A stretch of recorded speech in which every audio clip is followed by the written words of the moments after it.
I don't know about your ass, but I could certainly go for Royale with cheese right now. What do you say? I'm buying.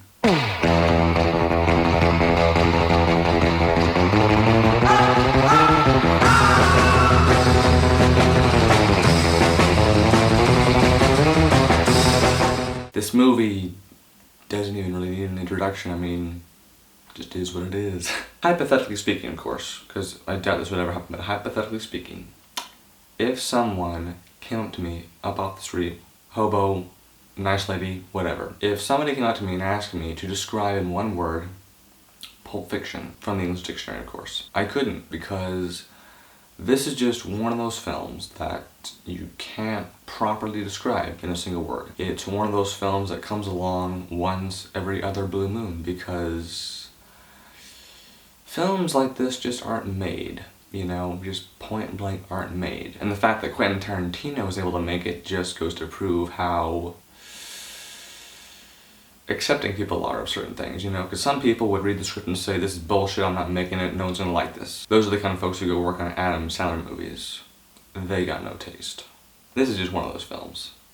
You know, just one of those films. I don't recall the first time I ever saw it. I think it was relatively sometime after maybe late 2010, early 2011 when I saw this. And for me, the hype was greater for this film than Reservoir Dogs, because for that film, it was just a great independent film. But with this movie, it was being declared a masterpiece by everyone, and I mean everyone. And it's one of those films where, and especially if you are a film fan, where people hear that you don't at least like it, there's a fairly decent chance you'll get beat up. Hopefully you don't, but I wouldn't rule that possibility out. The first time I saw it, I did not think it was a masterpiece, but I did think that it was a very, very good film, one that I had never experienced before, one that was quite memorable, but I didn't think it was a masterpiece, just, you know, a few notches below. But this time seeing it, my second time seeing it, and I should clarify, I didn't go to the theater to see it.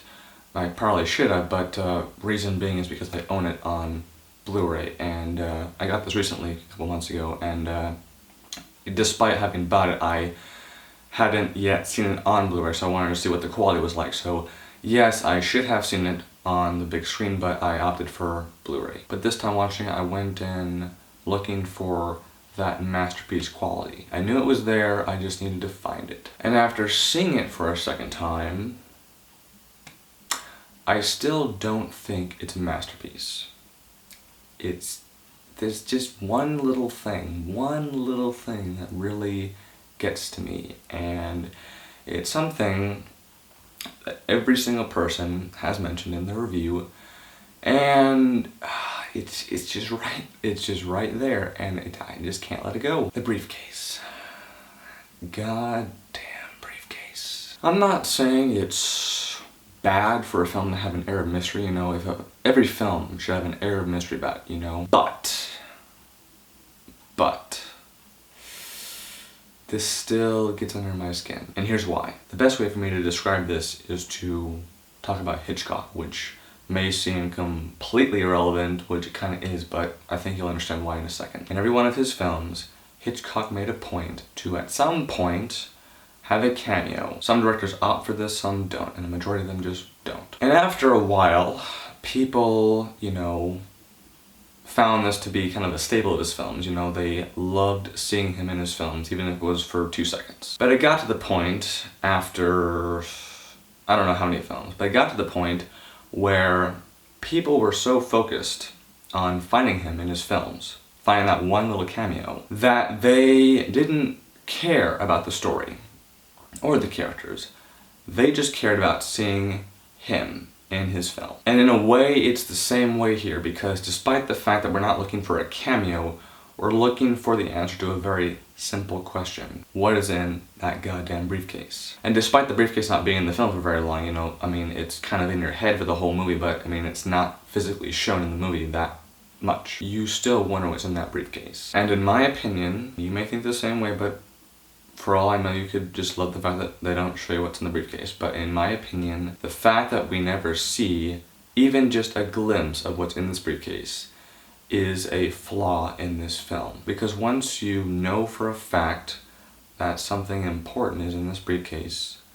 Just like with knowing that Alfred Hitchcock is going to be in his film for 2 seconds or whatever, you want to know what's in that briefcase. You want to know where that cameo is. And so, you're thinking about that so much so that it detracts from the story and the characters. Not too much in this film, but it does detract. And there's a point in the film, at the very end, when Tim Roth's character opens that briefcase, looks inside and says, "Is that what I think it is?" Both times I've seen this movie, I think to myself, why in the world could we have just gotten a 2-second shot, just a 2-second shot of what was in that goddamn briefcase? But because we never see what's in the briefcase, it detracts, because we're just thinking about that one thing once we leave the theater. We're not thinking about anything else, we're just thinking about what's in that briefcase. And I think that's a serious problem with this movie. Besides the briefcase though, it is one of the greatest films of all time, without question, and it is also one of my all-time favorite films. I don't have a number for it, because I mean, shit, this film does not need a number, you know, it's just what it is. Every person who has the ability to needs to see this at least once. So of course, this movie gets my bad. 4.5 out of 5 stars. Peace out, mother.